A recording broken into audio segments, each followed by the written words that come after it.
Good evening. It's 3:13 in the morning. We're going to talk about ghosts on the Rock Doc. And hi, I'm Gabe. We actually just finished the last episode not too long. Took a short break to get something to eat. And went right back to this episode. That's why we're in the same stuff. So you guys probably seen this a week or two after the last video. I don't know if it was split into two. And we wore the same clothes for 3 weeks. Yeah, sure. We did laundry every week. Exactly picked the same clothes every time. Yeah, so he brought up, my husband actually found this thing. Now, we're not like super huge into paranormal investigating or you know, doing this kind of stuff, but my husband, we didn't know in Oklahoma we had we probably, I'm sure, of a lot of, you know, paranormal phenomenon, but he saw this thing called the spook lights. And apparently, everybody sees these orbs or lights or something. And he said, well, it'd be a fun... Like, it's consistent. They're always it's pretty consistent. So he's like, well, it's only a 2.5 hour drive. So I'm like, yeah, we'll go check it out. Because, you know, number one, I'm pretty sure we'll be able to debunk it pretty quickly. You know, but if we can't, what do we do? And so that's kind of the subject of our talk tonight. Well, like, the idea is that usually, like, we are more into, like, cryptids, which is what they call, like, Bigfoot or Loch Ness Monster. Like, if you want to go, like, searching for Bigfoot, you might do that. But ghost hunting has always been kind of a gray area where, like, not really certain we would ever even want to do that. But we know it's super popular. And I knew that when we mentioned, we were going to mention, like, the previous episode, that we're going to go see those spook lights. It's like, some people might see it as a form of ghost hunting or paranormal investigation, and might think of that as a condoning doing that kind of stuff. And so it was like that there's a lot of pitfalls with ghost hunting. So we thought we might explain the do's and don'ts of it. Not necessarily that you should do it. We wouldn't really recommend it. But we know too many people are going to do it anyways. And we want to make sure that there's certain pitfalls you absolutely should not do. So even if we can convince you not to go ghost hunting, or the possibility that despite you not wanting to, it came to you in some form or fashion. Yeah, when he brought this up, I go, so you mean like basically those people that say drink with you, that you should get drunk with your parents so that you're safe at home? You know, it's like, but yeah, I mean, this is where we're at because I have lots of friends that do public paranormal investigations. And there's a lot of people really getting into these ghost hunting tours, or just because the tools are available to the open public, can be downloaded by apps on your phone. People are thinking, I'm bored. It's a Sunday afternoon. There's nothing on Netflix. Let's go ghost hunting. And so he's really right. It's something we do need to discuss because your friends, they're going to do it. And if you say no, they'll be like, well, you're just a sissy and you're scared. And, you know, so we're like, yeah, I think we'll point out the do's and don'ts of paranormal investigation, you know. And like, it's like I said, it's a gray area. We don't actually know if trying to do paranormal investigation is inherently dangerous, or if only doing certain things on the investigation is dangerous. And I kind of explained to moms, like, deep sea discoveries, like diving, like going to the... What? Sorry, I'm just laughing about the Ouija board deciding how far they should dive. Oh yeah, I was going to get to that. I made a joke. But, say, like, in an expedition or investigation to a deep sea level, trying to see the very bottom of the ocean floor, they're always trying to do that. It's really dangerous and not something you want to ever really do because you're putting your life in danger. But people still do it anyways because there's an intense desire that's just innate in all humans to want to discover things. And so it's not recommended, it's dangerous, but people are still going to go deep sea diving. Same thing with ghost hunting. People want to know if a spiritual realm or alternate universe or whatever you want to call it exists or not. You know, are there actual ghosts and spirits? People just want to find out. And in a lot of ways, there's a scientific discovery to it that I wouldn't say is necessarily bad. Because people are curious, they just want to know more about the world. And that is a part of the world that we definitely know exists, but not everyone does. And they just want proof. And I don't know if the methods to find it are entirely accurate or safe, but at very least the idea of wanting to discover it is not a bad thing. Yeah. But there are some things you definitely shouldn't do, especially like because doing them isn't really scientific or wouldn't really prove anything, but could be dangerous because it could open doors to possession or hauntings or whatnot. For instance, like with if someone was taking an expedition to deep sea and he took a submarine down there, they're using scientific methods and tools. They're scientists. They're doing it all correctly. Except, what if they decide to determine the depth that they were going down? Like, how many knots are you? I don't know. Let's consult a Ouija board to figure out how far down we've gotten. No one's going to do that because it would be stupid. It's just not an accurate tool. But then when it comes to paranormal investigations and ghost hunting, it's a perfectly accepted tool. But it's not. You know? It's not a tool. It's not scientific. It doesn't help at all with paranormal investigation, but people still do it, you know? And if you've watched any of our other videos, which I highly suggest if you haven't and you're interested more in the subject, spiritual housekeeping, we discussed all the spirits, and I think it was spirit of fear and things. We discussed Ouija boards and the harms of using them. So it's, you know, we're going to bring those up, but, you know, if you want to know more about them, you can certainly leave comments, questions, contact us. By the way, since, you know, I was just going to bring it up, but I drink coffee. I'm kind of addicted to some. So if, you know, you ever want to get me any, let me know. But anyways, so I got to get my list here. We thought of two terms to use to distinguish basically what is something acceptable, not necessarily recommended, but acceptable, and something that isn't acceptable. Like, it's just like, don't do that. Yeah. And the terminology is tool and occult object. Yeah. A tool is a something that is based in some sort of scientific method or meaning behind it, or at the very least, it's something you can use to observe or interface with the spiritual realm without being affected yourself. Yeah, our cutoff between, or what we decided the difference between a tool and an occult object would be whether it required you to be a medium or in some way lend your body, your spirit, your energy into using it. That's an occult object. Or at very least to give authority to the spiritual entity. Which also, another thing too we want to mention too, is that most people aren't going ghost hunting because they think of it's mostly ghosts. They think that there's like different entities. There's ghosts, there's demons, and whatnot. But I don't know for certain if there are actual like ghosts of prior humans or not. But if there was, or if there is ghosts, they're probably not as common as you think. And most of the time where you're interfacing with something that you think is a ghost, it's much more likely to just be a demon. There's a belief in a lot of different cultures that ghosts usually stick around for a little while. Like the Jews believe that a human soul sticks around for about 3 days before leaving. So there are a lot of beliefs that a soul can stick around for a while.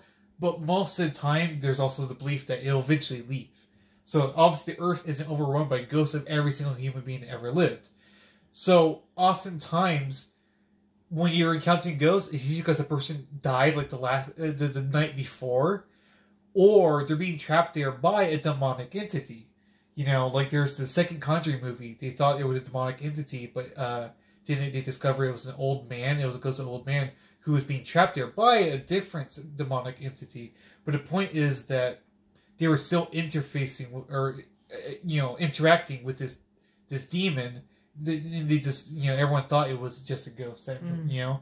So even if there is a ghost, if the ghost is older than 1 or 2 days, it's very likely that there is a demonic That growling, by the way, is not a ghost. It's, again, Abby torturing my dog. The dog's almost off the bed. But the only haunting going on here is Cuddles is back. So if he starts... that's why. Yeah. Yeah. But, so, like, it's very likely that if there's a ghost that's, like, an ancient ghost, or it's either a demon in disguise, or it's a much worse situation of a person who's been trapped there by demons. Either way, there's a element of demonic attachment to the situation, which means it's still dangerous. Well, we should bring up too, anytime there's a quote human spirit trapped on this plain by a demon, they're not going to heaven. Everyone I know who's encountered the situation, the spirit said that they would not go because they knew they were going to hell. So that demon was allowed to, maybe part of their punishment, to keep them trapped. So he's right. If you go to do these type of investigations and you find anything, the likelihood of there being somehow a demonic attachment, oppression, is pretty high. It's almost like 100% hit rates. Because if there's something there, there's probably demonic reasoning behind it. Because, for instance, we've heard some stories of people who've, like, they had, like, in the middle of the night, like, their grandma's spirit visited them, and in the morning found their grandmother had died. So that happens sometimes. We've heard stories about that. That was actually my friend that happened to. Yeah. Yeah. And, like, there's nothing really bad about the story because they didn't know ahead of time that the grandmother died. So it's not like they had a dream. They were pretty certain that it was their actual ghost. But it also shows that it makes sense because that person had recently died and then went to go meet a few people before leaving the earth, So in that sense, there could still be ghosts, but they're not going to stick around very long. It's only going to be like maybe an hour at most.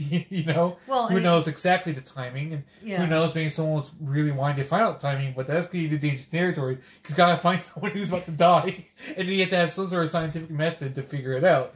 Yeah, so obviously people and scientists and everyone's been trying to figure this out for a long time. We're just trying to keep you from making mistakes. A little bit safer. I mean, and we're, again, 100% not saying go do it. I don't think you should. But if you're going to do it anyways, make sure that you're avoiding certain things. And we'll explain to you why, so that you can also apply that knowledge to things that might be a little different or things that we didn't talk about. Maybe we forgot to talk about it. But at least the reasoning behind not using it will work upon other things too. Well, and number one, for sure, much like, say, visiting the ghetto by yourself, you shouldn't. So make sure that you've got, one or more people with you. Never do this alone. That's got to be, advice number one. Because don't cross the other side of the train tracks. You know what I mean? Yeah. Definitely go in groups. The more the merrier. And, and there's our heat if you hear something else. But it came on about the same time with our last show, like right after we started. So I guess that works okay. And it used to be back in the day that people would say, make sure you get a priest with you, a pastor, a spiritual leader. We can't say that anymore because honestly, we haven't found too many that know anything about the spirit realm. Yeah. So that could actually be putting you in more danger.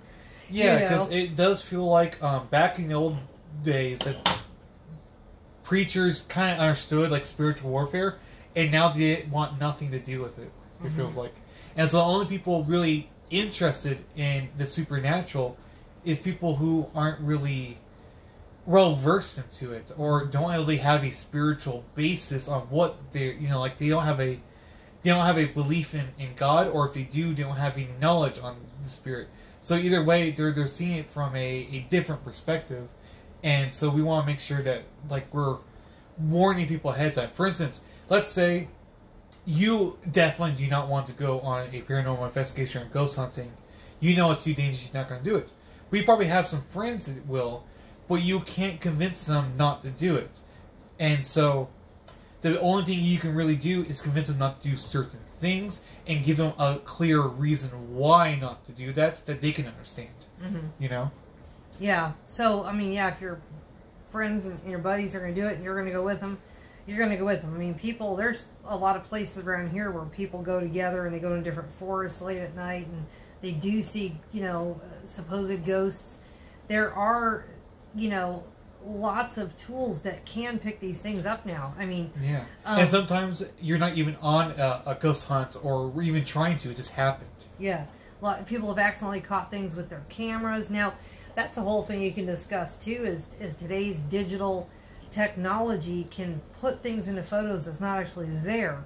You call it ghost orbs. Yeah, or, the orbs thing is really common. It could be dust. I've had friends go, and they aren't even into anything, but they had something show up on their picture, and friends go, oh, those are orbs, you're blessed, they're spirits. I was like, no, the dust crossed in front of, it was kind of obvious. But I've never seen a single picture of an orb that was convincing at all, because every single one of them, you can clearly see within the picture where the source of the orb is. Right. I saw like some people were like exploring a cave and they're waving these flashlights around, and on the camera they saw like a ghost orb, and they got all excited looking at the footage. You're going, oh, "There's a ghost orb! You see it right there." And if you look at the picture they're showing, and it was on TV, they show you the ghost orb, and it looks like a copy paste of what the lens of their flashlight looks like. Yeah. Like, it basically, the lights from their flashlights reflected off the lens of the camera, and it kind of offset it a little bit, and they thought it was an orb flying around. It's like, it was just the light.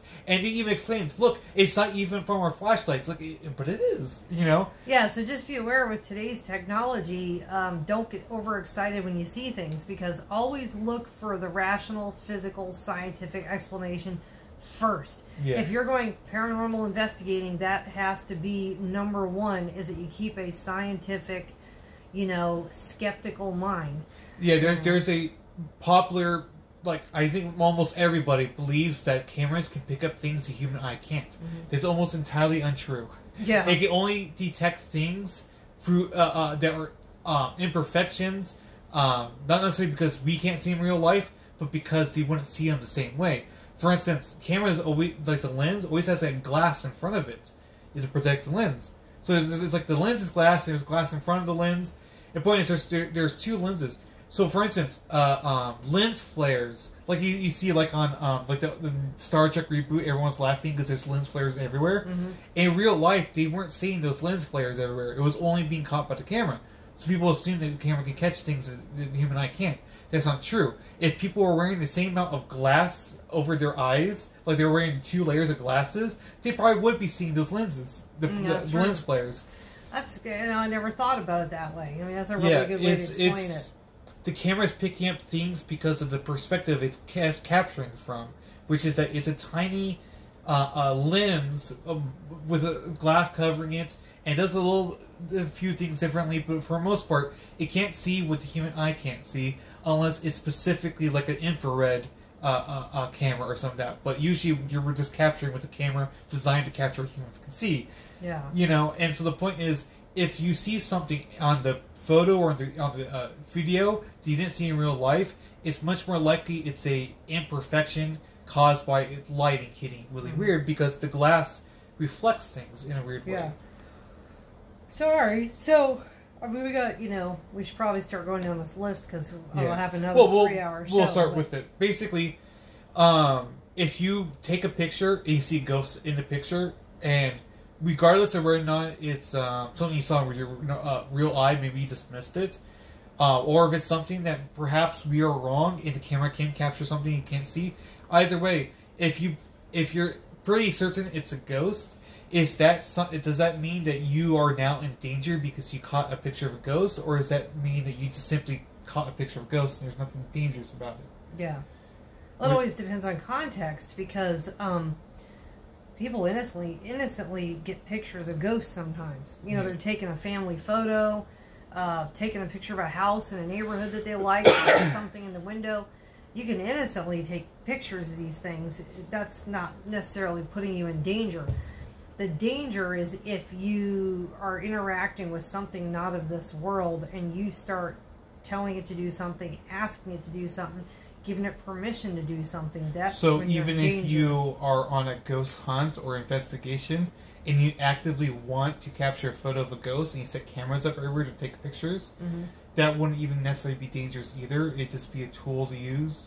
Yeah, but they always say if you look for trouble, you're going to find it, and that's really true of the spirit realm. So I don't even consider it. That's what I always thought about paranormal investigation is it really scientific method, because you are going to look for something that by its nature was sent here to kill, steal, and destroy. So it's going to put on a show for you.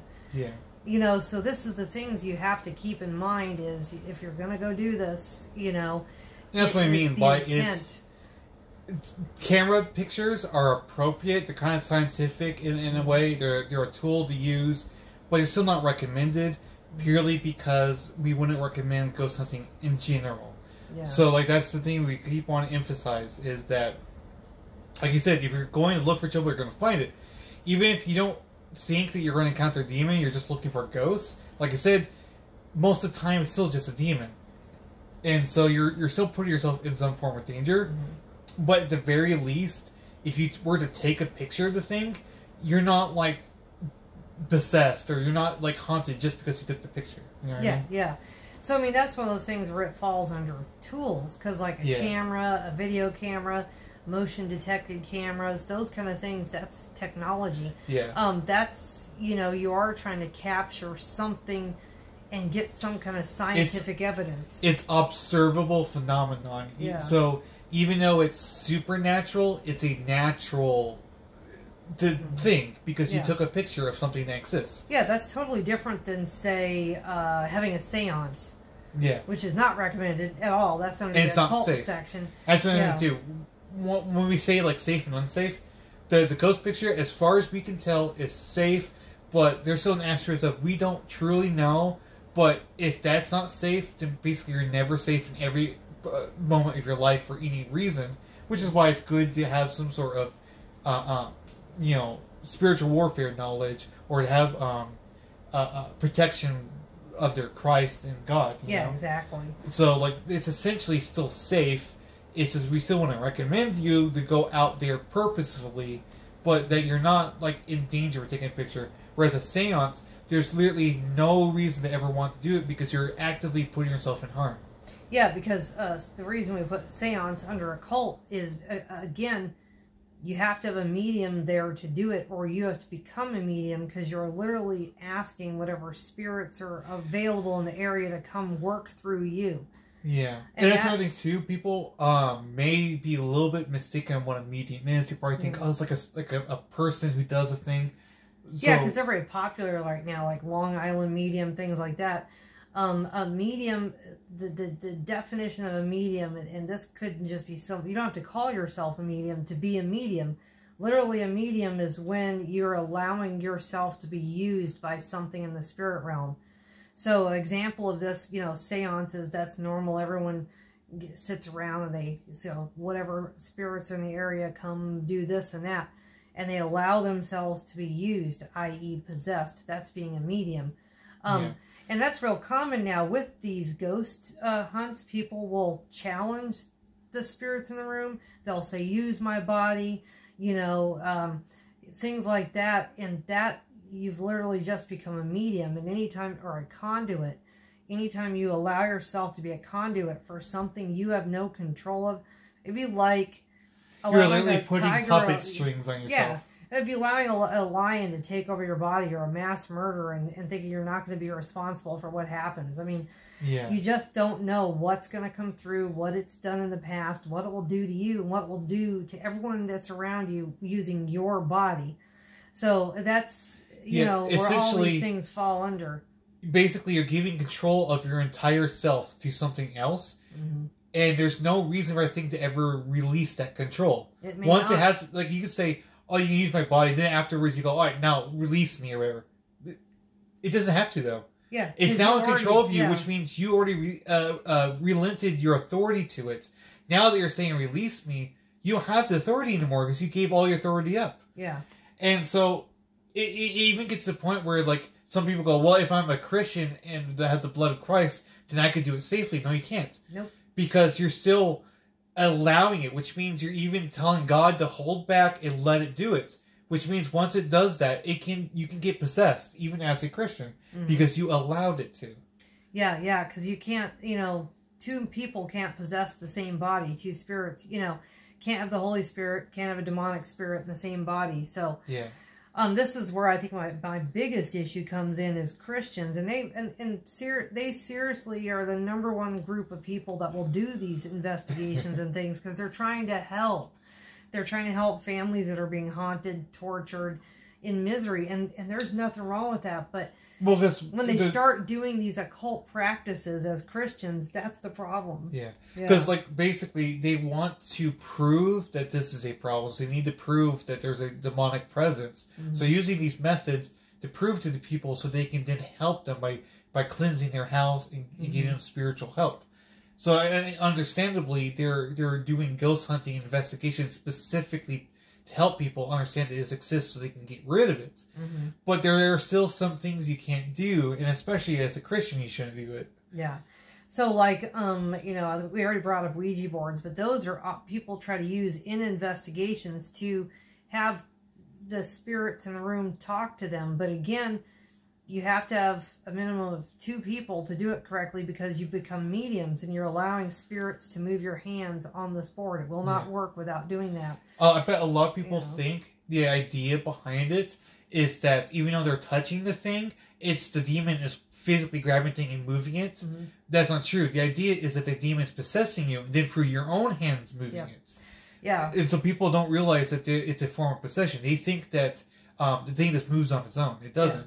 In the movies, they show it moving on its own, but then that's a really bad situation. Yeah, you're in serious trouble. It's much more likely that it doesn't want to physically do it itself. It wants to inhabit you and have you do it. And we even thought we'd bring up some things you maybe haven't heard of, but along the same lines would be automatic writing. Often, large paranormal investigation teams will like have a couple mediums, someone who does automatic writing, you know. And automatic writing, if you're not familiar with it, is where you allow yourself to be possessed by a spirit and it writes through you. It's no different than a seance or a Ouija board.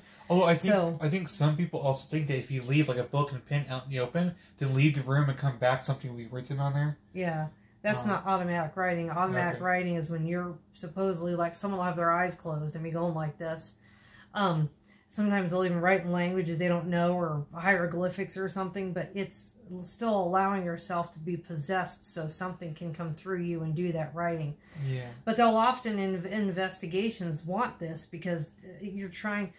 The definition of a cult is when you try to get information from something you can't see. You know, using or information that you want to be able. Yeah.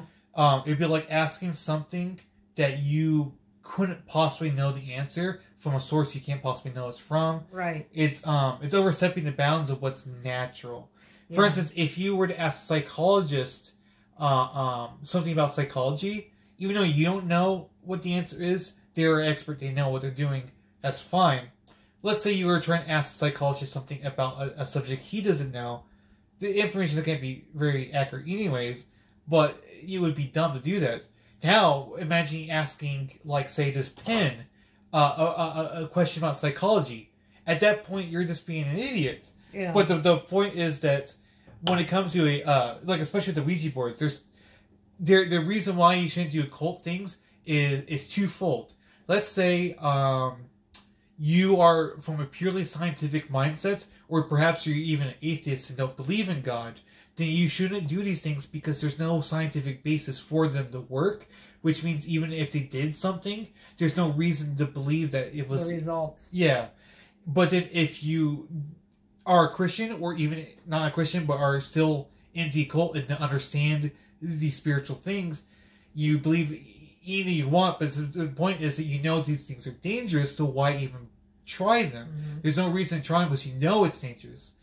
So, like with the Ouija board, if you're becoming a medium, you're opening yourself up to possession, which means you just shouldn't do that, because either you look like a fool because you are using an unscientific method to try to prove something scientifically, or you look like an idiot because you did something you knew was stupid and did it anyways, just for no reason, because you still don't really, like, you're opening yourself up. There's nothing, like, there's no guarantee that the Ouija board would even do anything. The demon might possess you, go, that's good enough. I don't actually need to prove myself to you.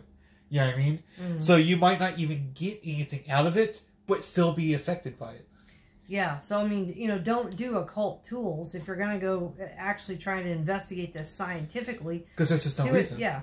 You know, think scientifically, but most people, in fact, I don't know any that don't go into these situations, they're not looking for scientific study whatsoever. They just want to see some magic happen, something unusual, something that they can go, yeah, that was not normal. That's what they want, you know, and you're putting yourself at great risk. So, you know, Gabe brought up a couple of the other tools that, you know, are considered, you know, he was asking me, is this a tool? What is this? So, Ghost Box, he brought those up.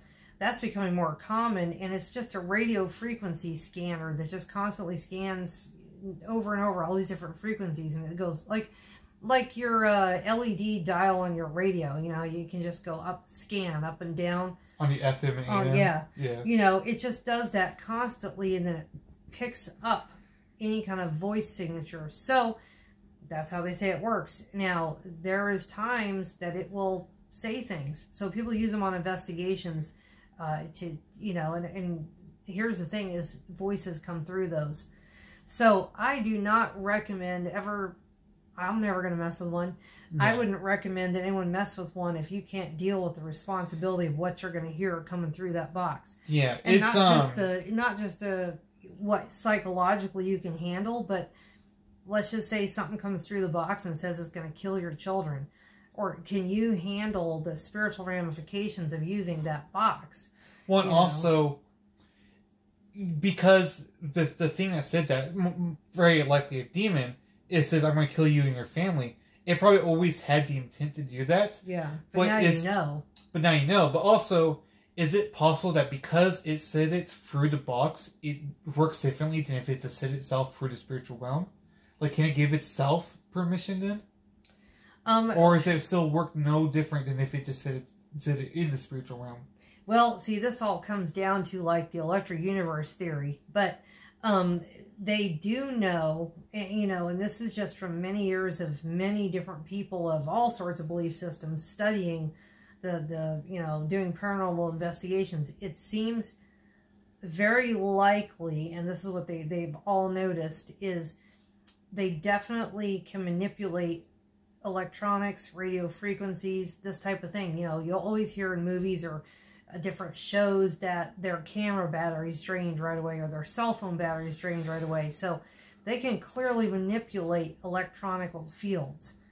And so... Which is why this is a scientific tool, because we know that they're doing something that is scientifically observable. Yeah, we know no one is usually touching these boxes. In fact, the normal procedure is to set them down and walk away. It's no different than when they first discovered electricity, because they put like some wires to something and then did something, and the same thing happened over and over. Mm-hmm. Like you took like a lightning and it hit the wire, and the wire electromagnetic frequencies and whatnot. It's observable and it's consistent.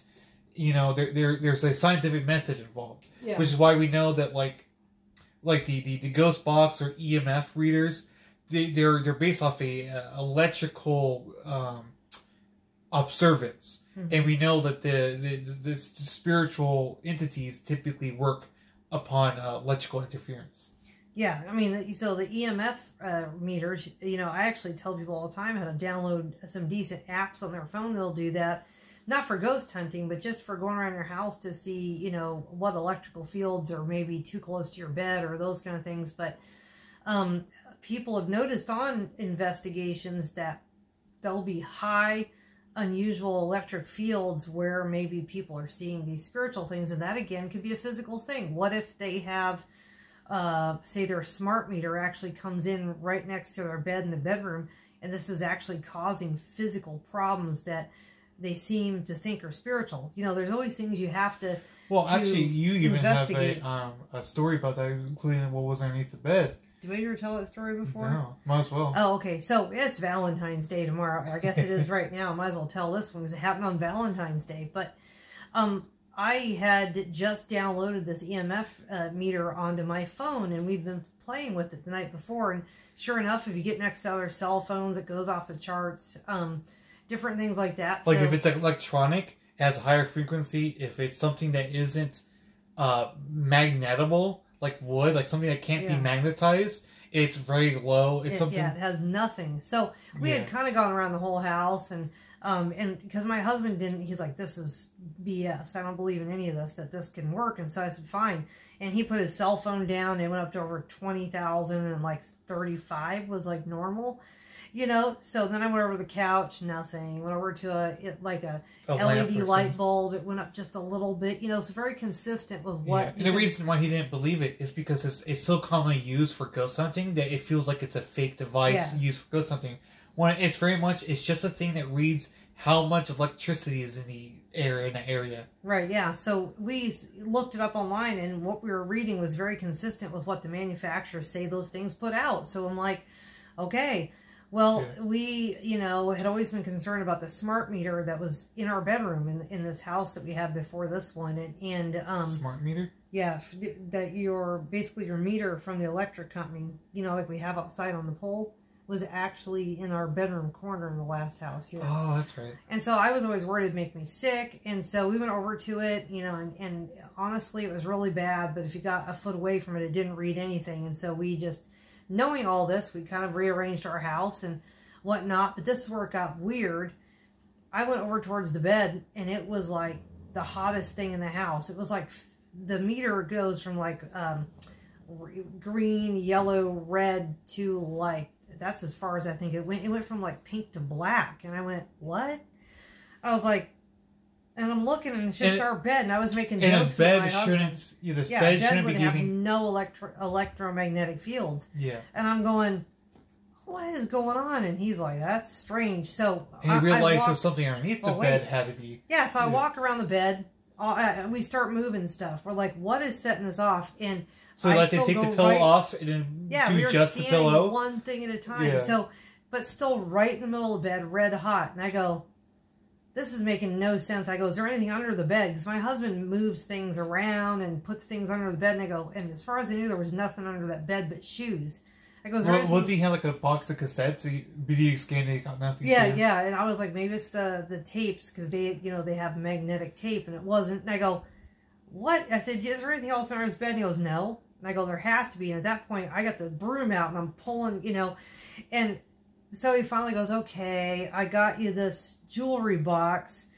And I go, oh. And he's like, well, it looks like it's supposed to be a surprise. And I go, okay. And it was a wooden jewelry box. Just wood. There is no electronics, no wires. Yeah, wood. It's literally wood. Wood can't really carry an electrical signal. Yeah. You know. And he picks it up, and I scan it, and it's off the charts. And I go, well, that's not possible. So we moved it, went back to the bed, and the bed was not hot anymore. It was normal. And I go back to the box, and it's off the charts. I'm now moving the box around on, like, I put it on the bed, and I move the meter away, go back to the box. It's still hot. I put the box on the floor, move the box. I mean, it was very clearly the box. And I go, this is weird. And so I open it up. And nothing inside of it could carry electrical signal either. It's completely empty. Now, this was obviously an older box. It wasn't new, and it looked like it was handmade. And he got it at a garage sale. We no longer allow that garage sale stuff in our home. But anyways, I open it up, and it has a mirror on the top. But the mirror looks a little bit burnt. Yeah, and I smoky. Smoky. And I had a really bad feeling, and I contacted a friend, and he goes, you need to go dump that in a lake. He's like, get it in water, get it, you know. And I was like, and I did not know this, you know, but he said mirrors like this are commonly used to do drugs. And that carries a lot of spiritual implications when somebody's in that kind of misery, that they might be doing crack or something quite severe. And the other thing is, it's commonly believed that mirrors, you know, are doorways for spirits. That's just a common belief. So we got that thing, and then we did chuck it into the lake. And I have to tell you, once it was out of the house, there was nothing else in that room that meter set off. Yeah. And my husband not even the electrical box, like the and my for the whole house. Was just absolutely perplexed. I mean, he was just like, I don't believe it. But you know, so these things are tools, and they're not necessarily using an EMF reader as a scientific tool that different sciences do use. Different electricians use them. You know, so you can't say, I couldn't say that box was haunted. I couldn't say, now, we're going to bring this up later. Could have been a Dybbuk box. Gosh, I hope not. But, you know, we did immediately do a spiritual house cleaning, and we prayed and things like that, because I just had such a bad feeling. And I don't think we had any issues afterwards. We've had issues sometimes. Every once in a while we have like a demonic entity affecting our house, but not when that happened. No, and the weird thing was, it had been, I said, how long has it been here? And he goes, oh, about a week. I'd been having nightmares every night for a week. I mean, severe ones. You know, so that's when I kind of put my foot down. And you know, my husband loves antiques, and he's a bit of a hoarder. Yeah. And in the past, we've often, you know, furnished our homes with stuff from garage sales. Well, after that, and after a couple other incidences we had with used items, I put a heck no. When we moved here, I was like, all new furniture. We don't, you know, on the rare occasion we get anything used, we make sure there's no way it would be something that would have a possibility of being that kind of a conduit, and we bless it and pray for it before we bring it in the house. Nothing comes into the house, you know, like that. So it was such a weird experience. That's all I can say. Yeah, it is a thing that we're not entirely certain of, and no one really is, about how much any object is affected. It's just that sometimes there are objects that are more affected than others. There are ones that there is a spiritual pressure implanted into them. Like, for instance, like with that box, someone was doing drugs. It's very likely they were in an incredibly depressive state, or perhaps were even possessed. And there was such a strong spiritual attachment, or even radiation emanating from the person that irradiated the box, you know. And so perhaps there was no spiritual attachment, in the sense that there's a demon attached to the box, so that's probably why we didn't have any encounters with that, but it still was giving off the radiation of that depressive energy, you know. Let's just say if I'd stacked 4 cell phones together, it wouldn't have measured what that box did. I mean, it was shocking. I've never seen anything that high since. So, but my point is that if you, like, when you say we're getting new couches, there's no guarantee that the person who made the couch didn't have some spiritual implants into it. It's like you can't go your whole life going, well, I gotta make sure it's something that hasn't been touched by a human. Yeah, because even new stuff can have issues. You know, but we just decided we had a incident once with a picture. Just a nice wall hanging that we got at a garage sale. And it's one of those things where sometimes you have to listen to your friends and listen to the spiritual wisdom of others, even though it may seem silly. But I had a friend visit 3 times, and she would sit on the opposite couch, and she wouldn't sit under that picture. And it was just something pretty with horses on it. It was, you know, I think it was like Native American, and it was nothing offensive. And she goes, I have a really bad feeling about that picture. And she kept kind of looking at it like this, you know. And she's like, I think you need to get it out of the house. And I was like, just a picture, you know, no big deal. And then I had another friend, same thing. I feel really awkward or weird about that picture. So at that point, we just took it out of the house. We just kind of thought, we got kids in the house, you know, if 2 or more witnesses, we'll get rid of it. And when my husband was throwing it away, the frame broke. It was pre-framed. And so, like, the backing came away from it, and there was all these weird handwritten, like, satanic symbols. So we're like, so things can hide, and you just, you know, and it was old. We got it at a garage sale. Well, that's not what I'm talking about. That's still an older object that has attachments from the people who owned it. But I'm saying but you can have issues with new things just as easy because you don't know. Like the person who made it may have been in horribly depressive state. But what I was getting at is that every object probably could have this, but not every object does. Like we said when she was scanning her whole room, her pillow didn't have it, her bed didn't. It was just that one thing. So when we mention this, we're not saying that if you go buy something old, it's guaranteed to have something. Nope. But at the same time, if you buy something new, it's not guaranteed not to have something. No, treat everything the same. If you're going to bring something into your home, consider it. It's the way it works is more so just by it's like radiation.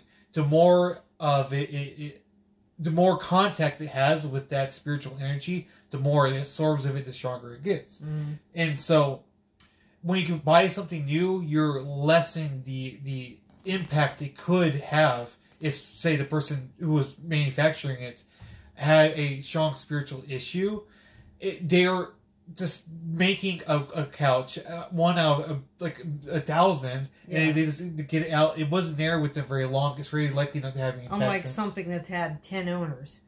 or a single owner for 40 years. Right. You know? Yeah, so that's the reason why we're not saying that no objects have spiritual energy except for like these very specific ones. We're saying that there's only specific ones that are an issue. Yeah, so when it comes to investigating, I mean, I know we got off track there, but that's where EMF meters come in, handy for that kind of thing. And, he brought up too, he's like, the sage thing, because I was just, last night, I had this huge bucket of white sage. I'm having to take all the leaves apart and stuff. So kind of thought about it. And we've never actually done smudging in the house, but I use it medicinally. And, he's like, well, what about that? Is that an occult thing? Or is that a sign or a tool? And I went, well, it's a tool because, and I know everyone's going to go, oh, that's a cult thing. But, the Native Americans have done it. Christians do it. It's one of those things everyone accepts. And that's not why I'm saying it's not a cult. But it's a very interesting scientific principle because they've tested this. And it has to be the white sage. It can't be other sage. But white sage, when burned, produces more negative ions than any other plant. And so, which, despite the name, negative ions are actually good. Yeah, and you got to think people pay a lot of money to get these air purifiers in their home that produce negative ions. So, in a way, the Native Americans already knew that this did the same thing. So, when they talk about cleaning the home, it may not necessarily be spiritual, but they knew instinctively that this plant did clean the home like negative ions do. There's a lot of negative ions produced right after a storm. That's that smell that smells so good after, a storm. So that, I think, is a tool because it's not, if you have, say, a demonic problem in your home, you can smudge all day. That's not going to make the demon go anywhere. But it can maybe lessen its power. Yeah. It can definitely, people have said it has loosened them, made it a little easier to get them out of the house. And so I consider that a tool because it does have some scientific merit, and being that there's no mediumship involved. Nothing's having to possess you to use it. There's no spiritual practice that's having you, chant to a demon or chant to anything. It literally is just a burning of a plant. If you smoked a cigarette, and I'm not saying to do that either, but it's kind of the same thing. It's how you use it. So there are some, like, even though like people tend to think that the spiritual realm and the scientific realm are two separate things, that they can't coexist. But if the spiritual realm exists, then it works under scientific rules, even if they may work slightly differently than our observable universe, because we just haven't observed it yet, and we don't know if it's part of our universe, or perhaps a slightly separate realm. Like someone might say, like a fourth dimension or something. Yeah. Who knows exactly. But the point is, it should still have its own scientific principles, and if it interacts with our world, then it must have, its scientific principles must also coexist with ours in some form or fashion.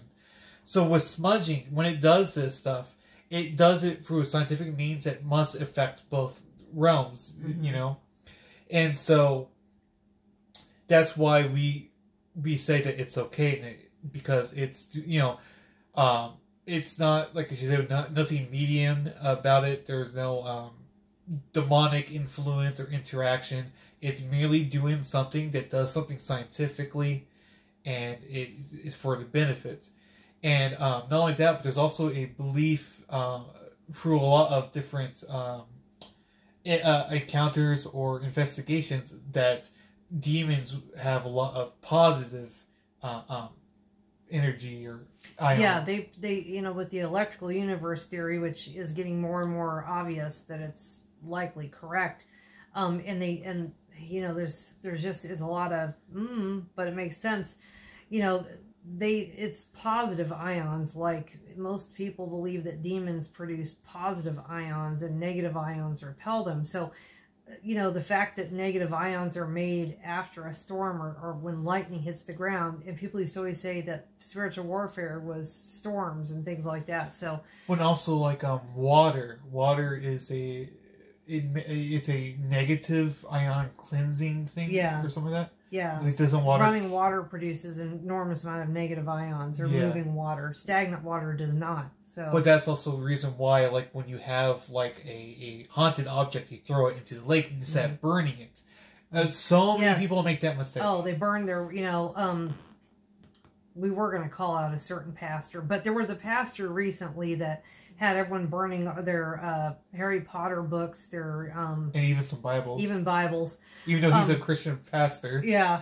So the thing is, though, if you burn something that's a haunted object or has a spiritual attachment, you've just released that. It's just going to come right back after you with 7 more. That's like saying you're going to give the death sentence to an inmate by taking off his chains and letting him run wild. Yeah. You know? So, there's, and we could go down that route, but I felt led to say, too, we were talking about being, responsible for what comes out of the ghost box or how to protect yourself, but a thought just occurred to me. If you're doing some of these haunted tours and whatnot, normally with the group they'll have with you, they'll usually have a bunch of, if not 1 or more mediums and psychics in the tour as tour guides, kind of. And so you're not only putting yourself in danger doing these, that you could be getting feedback or issues with the demonic, but by listening to and being involved with mediums and psychics, that's also opening a door.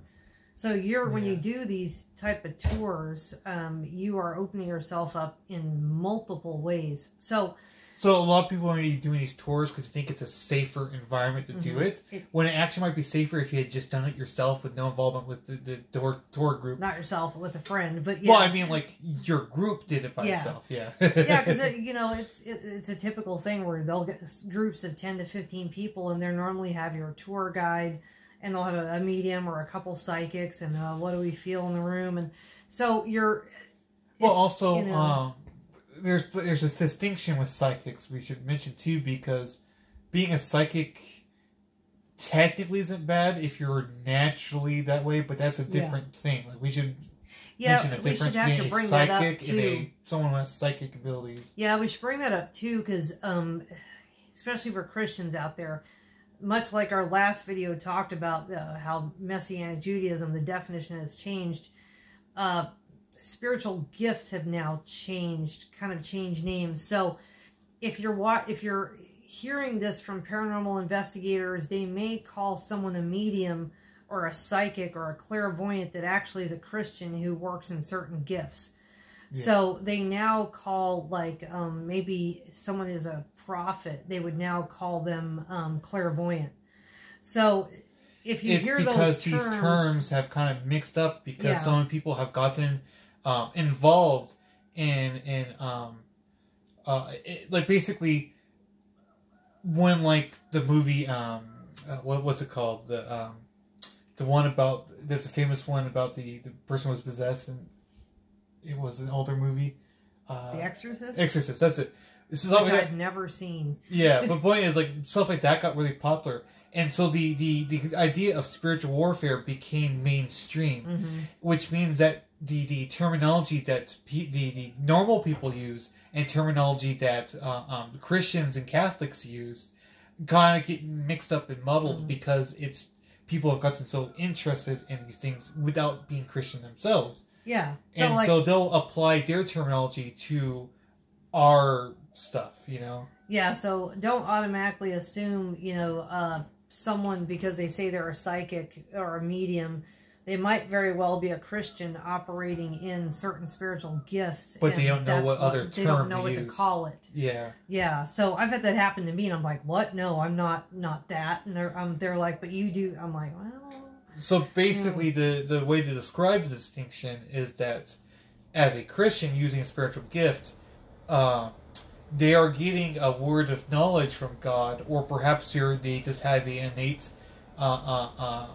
ability to feel spiritual stuff, or even the ability to see demons or demonic entities themselves. Like, they are gifts given by God, whereas a non-Christian, or one who is... It's possible that a non-Christian can have these gifts too, but there's also potential for someone to be a psychic or medium who don't actually have these innate gifts, but are calling upon demons in order to give them those gifts, expecting that it just comes freely, you know? So there's also situations where people are being demonically influenced and they don't know, and that's they're seeing spirits or they're seeing familiar spirits around you. And those spirits do know, they're called familiar for a reason. They know your family history. Well, they also feel familiar too. It's a double meaning too, because they can also feel normal. Like someone might go, this feels like someone I know, or it feels like my own thoughts. Therefore, you don't think it comes from something else. Yeah. So don't automatically assume everybody who has gifts is a demonic thing, but don't assume automatically that they're safe either. So, it's there's just things you're opening yourself up to do these investigations. So, I guess if you do have some spiritual gifts, you should also be able to feel if that psychic is working through a gift or through forcing it in an unnatural way. Yeah. So, I guess the most important thing is, what do you do if what hits the fan?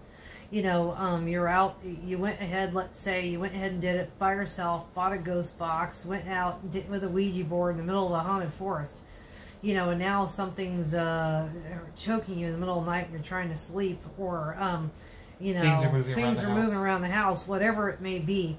You brought something home, or you're out on one of these investigations and you see or hear something that scares you half to death.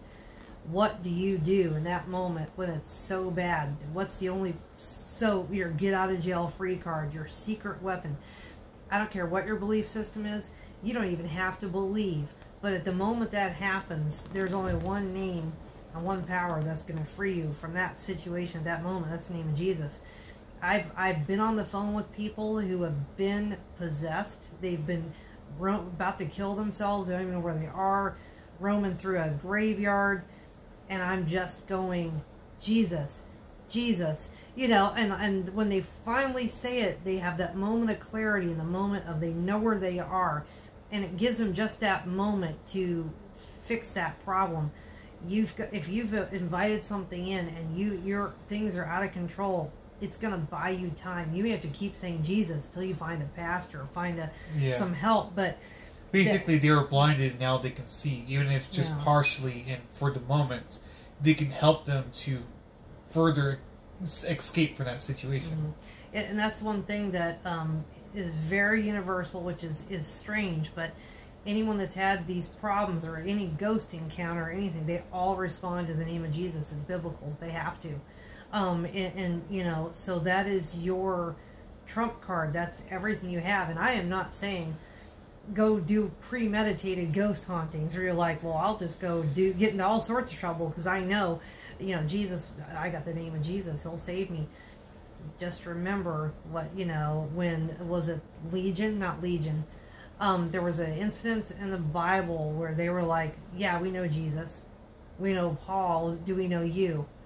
Yeah. You're going to be in that kind of situation, so don't assume you don't have any power at all. Yeah. Only the name does. And if you say you're Jesus, they're going to go, yeah, we know him, but you, on the other hand. Basically, if you're doing, if you're going against what God wants, you can't just use him as a weapon for your own benefits. If he knows that you you purposely put yourself in a situation, he might likely just kind of let you suffer for a bit till you learn your lesson, No, that's the thing. Or at the very least, you by forcing yourself into the situation, not forcing it, by putting yourself purposefully into the situation, you may be forcing it to where you gave up your authority, you gave up God's authority through you.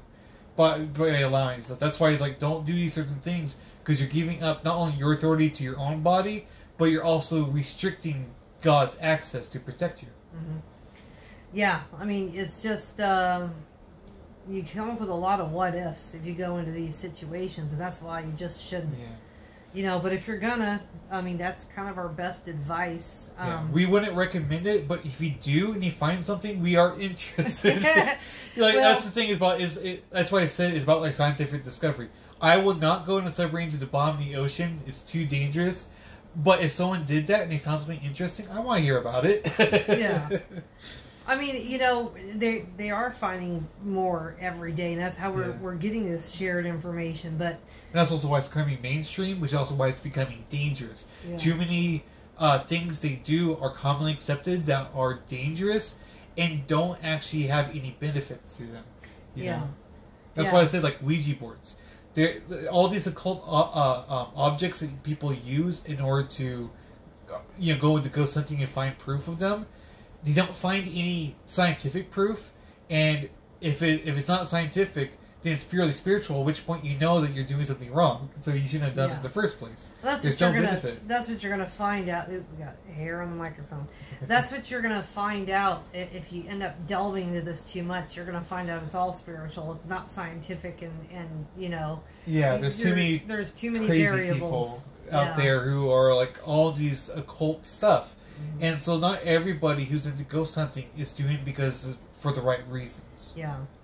So, we just thought it was something we definitely should bring up, Yeah, because there's a lot of stumbling blocks, and I was like, this is becoming too common of a thing for everybody. No one really thinks about not taking the proper steps. Like, there's only two types of people. People who would never go ghost hunting, and people who are interested and will be willing to go. But there's nobody in between to go, if I'm in the situation, or if I'm willing to go, I'll make sure not to do these certain things, because no one just thinks about that, really. Yeah, so, it's an all or nothing type of situation, when there are some things you could theoretically do and be safe, and some things you just should never do. Yeah. I mean, so... seriously think about it before you do it. I mean, if you feel this is something that you're called to, or really think this is something you're going to be in for the long term, surround yourself with supportive people, praying people, get a good team, people that you trust. This isn't something to take lightly and do on a Sunday afternoon because you've never done it before and you're bored. Yeah. So, and just remember Jesus. Yeah. It's the only name by which you can be saved. Jesus, Yeshua, Jewish, Greek, whichever, you want. But you can call on him and be saved at any moment. And that's, we go down these, we explore all these things, and we're always interested in like you said, cryptids and different things like that. And we've definitely seen enough spiritual stuff in our lifetimes, but... Well, and also it's possible someone feels called upon to investigate the supernatural, and there may be a good reason for that, but they just don't. There's nobody out there telling them what's dangerous and what's good, and so there's too many pitfalls. Yeah. And so hopefully, like, if you really feel like you're called upon to do this, then at the very least you know the reasoning why you shouldn't do certain things and why you should do other things, because much like in other aspects of science, it's about observation rather than manipulation. Yeah. And definitely, get some mentors and people that you can talk to on a regular basis that have done it for a while, or, if you need advice, because you may run into situations that don't make sense. Yeah. And you need, or situations that are really bad, and you need somebody who's been there. So, we just, with all our videos, I think it's the same thing. We just want to give you guys some help and some, open your eyes to things, because we could certainly never touch on this subject, and there, no one would be none the wiser. But the thing is, we try to touch on those subjects that either other people aren't touching on, or if they are, they're leaving out pertinent info. We just want you guys to be safe out there. Yeah. And be armed with as much information as that we can give you, and certainly you can get from other places. But and hopefully we gave you the tools to apply to anything that we may have forgotten. When we say like it's a tool or a occult object, you might be thinking, well, what about this thing? And we didn't touch upon that. But now you know the definitions of tool and occult object. You can determine for your own sake. Yeah, that's what we just had to figure it out. So like I said, if it's requires the use of my body, strength, or spirit, then that's an occult object. If it's a scientific instrument that does not, that I could leave standalone in another room and it's going to record something, then that would be a tool. Yeah. Or if it's scientifically proven, and we're not talking about word of mouth, but science. So yeah, you don't ever want to give anything control of your body, or your even mind, or even just take energy from you. You might need that energy. Mm-hmm. Yeah, so I hope that was helpful. Definitely, we'd love to hear your experiences on this for sure. If you want to put that in comments, or anything that you have to say further. We're going to try to, I know over time, get maybe some guests that are, do this. I have friends that are paranormal investigators. Maybe we can get some to come on, and maybe we can do like a Q&A. At this point, we're still kind of working things out with sound and video. And once we get everything where we know we can work in guests and have it be reliable, we definitely will. So, anything you want to add? We definitely got some interesting ideas for future episodes. Mm-hmm. I definitely think at least 2 of those episodes are going to be kind of controversial, especially with one of our guests. I don't know. We could be all sorts of controversial. Yeah. Well, we're making some interesting videos out soon. Yeah. If you guys have guests that you'd like us to get on, or if you've run into anything that you need to have investigated, or anything, total feedback. If we've compiled a list of show ideas, but we're always adding daily, so we're definitely interested in what you're interested in. Yeah. It's just going to happen late at night. You're going to deal with your dog growling, and we have to kind of do it late too, because the heat season's starting to come up again, and the air conditioning going to run too often during the day. Yeah. And so we kind of do these late at night, so you don't have the AC running or other disruptions. So. Well, and also, you have like how many businesses now you have to take care of, and so many lives to save. Like the amount of time you actually have to record these is so short. Yeah, so, I'm either not eating or not sleeping to get these done. Yeah, yeah, which I don't mind. I mean, I'm all about helping people, so it is I love doing these. I love teaching, and so feedback is awesome. Yeah. And also, I just remember we did mention Divic boxes, but I think we're going to make a separate video about that, because it is an interesting enough subject. And this video is already so long anyway, so that there might be part 2 to this anyways. Yeah, I mean, we could maybe do that as a part 2, or, because it's... Because I'm sure there's a lot of subjects that we went through, that we went to quickly, maybe we'll expand upon later. Yeah, and let us know, too, in the comments. We could either leave these videos about an hour long, they're running an average of an hour, or do you like it better if we split it up into 2 or 3? What's your... let us know about what your time limit is that you could actually devote to videos, because here's our problem. Like, the average video on YouTube is 17 minutes, and that's what people go for. We can't tell you anything in 17 minutes. So just feedback on that would be awesome. Whether you like Facebook Lives, YouTube Lives, just any other medias you'd want to see us on. I believe we're on Brighteon, Patreon, Rumble, Odyssey. We're on a few. So if you can think of some others, that would be great. We definitely will not do Telegram or Instagram. Don't ask. So, but yeah, anything else might be open. Yeah. Yeah. So hopefully we kind of make sure that we make the videos the best we can, because somehow we are always constantly hitting about an hour in every episode. Yeah. So either we can always put out the hour, or we always have part 1 and 2s. Yeah. Because I don't think we'll ever make an episode that's only 30 minutes long. Even our shorts are like 30. So I don't know what we're gonna do with that. But the subjects that we're tackling can't be done in 10 minutes. Yeah, there's too much about it. Yeah, and maybe that's why people don't have videos out there with as much details, because they're trying to cram them into 17 minutes. Yeah. Because that would be like haunting, investigation, Jesus, we're done. I mean, that was just it's nice, but we'd love to give you guys all the extra little ins and outs and things that we've looked through. And plus, it's like we have little anecdotes every once in a while too that that would have to be cut out otherwise. It's like, no, it really adds a lot. You know? Yeah. So anyways, hopefully we'll get back on track here and have these coming more often. I don't think we're going to have a permanent schedule anymore, but we'll keep them coming as much as we can. We may have 3 in a week. We might have 1. Who knows? But some great stuff coming up for sure. And we're definitely going to have some guests. And I think you guys are either going to, after some of these guests, you're going to either think this is crazy or we got to keep watching. So, well, we love you guys, and we're gonna, let's see, we went to 4:30, so wow, that's not bad. Mike will be home soon. All right, God bless you guys. Have a good night. Bye.